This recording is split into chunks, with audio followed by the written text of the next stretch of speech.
Hi, Anish. Thank you for joining us at the fourth edition of ET Now GCC Summit. Thanks for having us. Absolute pleasure. Tell me something about NeoSOFT. What made you participate at ET Now GCC Summit? Just a quick introduction about myself. I'm heading the business for NeoSOFT, India South. And we as a company, we are a product engineering and IT services company, predominantly, working on software and embedded side of the industry. We are 27 years old, CMMI 5.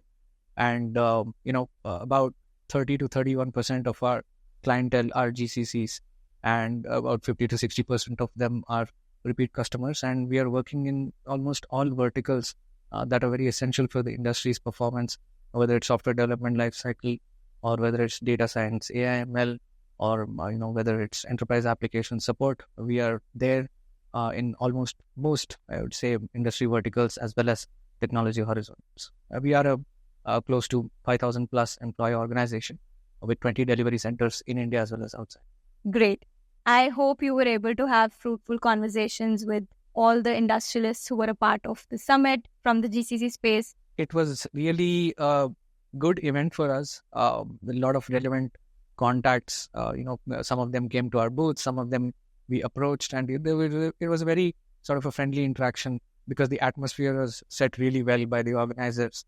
And, we got to talk to a lot of C-suits, engineering guys in the engineering space, as well as financial space as well. And, some of them are decision makers, and we had fruitful conversations where, we are probably going to set up something in the coming weeks, and it might translate into a good, business revenue for us. Hopefully things go according to plan.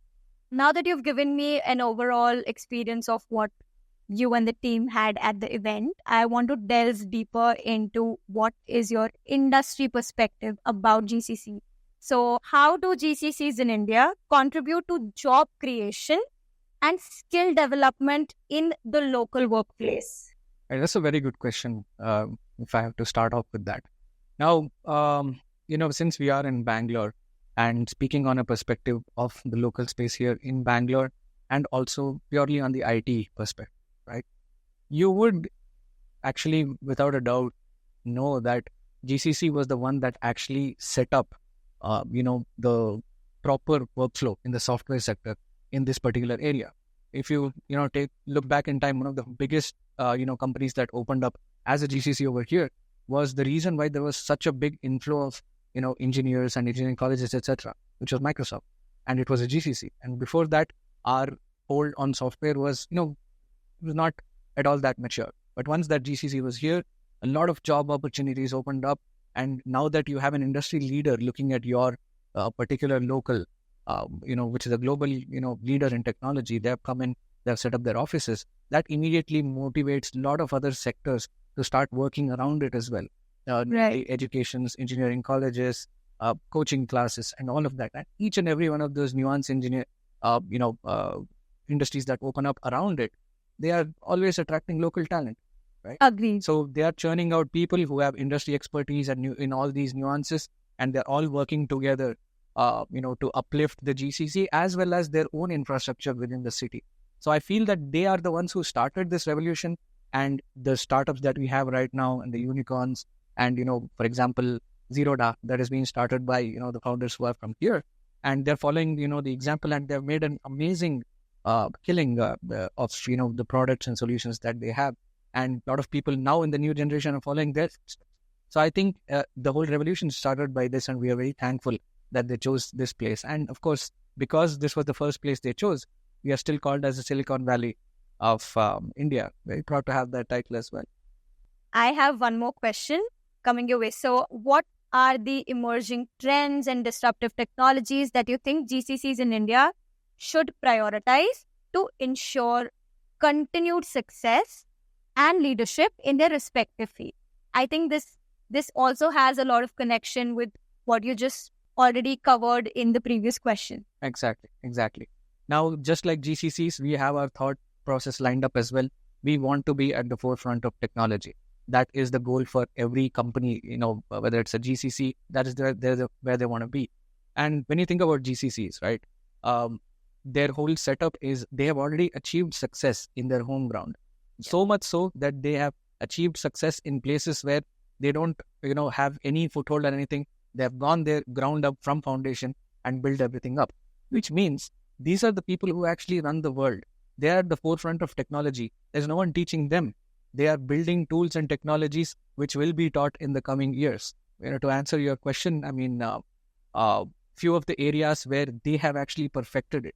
We use those as jargons in our, pitches while we talk to our customers, but they are the one who started that work. And just your usual software development, etc. That's a thing of the past.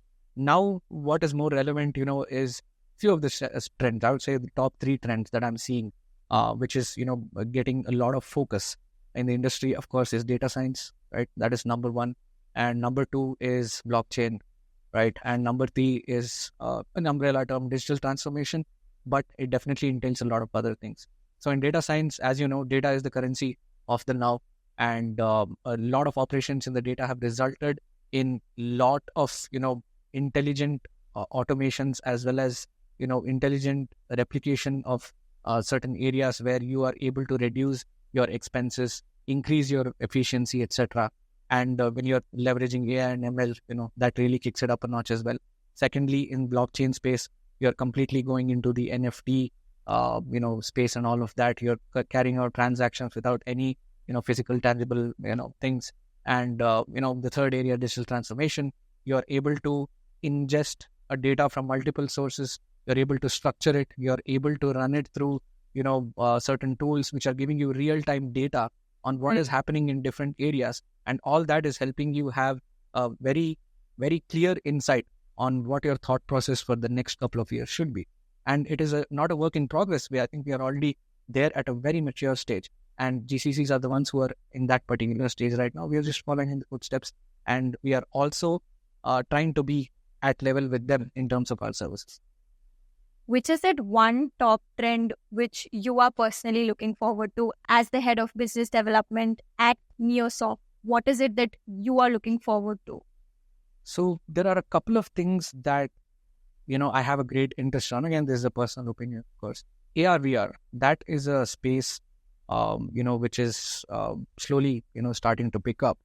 You can see right now, as of today, the richest company in the world till now you were thinking was, Tesla, etc. But right now it's NVIDIA. And one of the biggest things that they do is gaming. Yeah. Right. And a large part of this gaming has been completely automated in AR, VR. You got the Apple Vision Pro. I don't know if, a lot of the users have used it.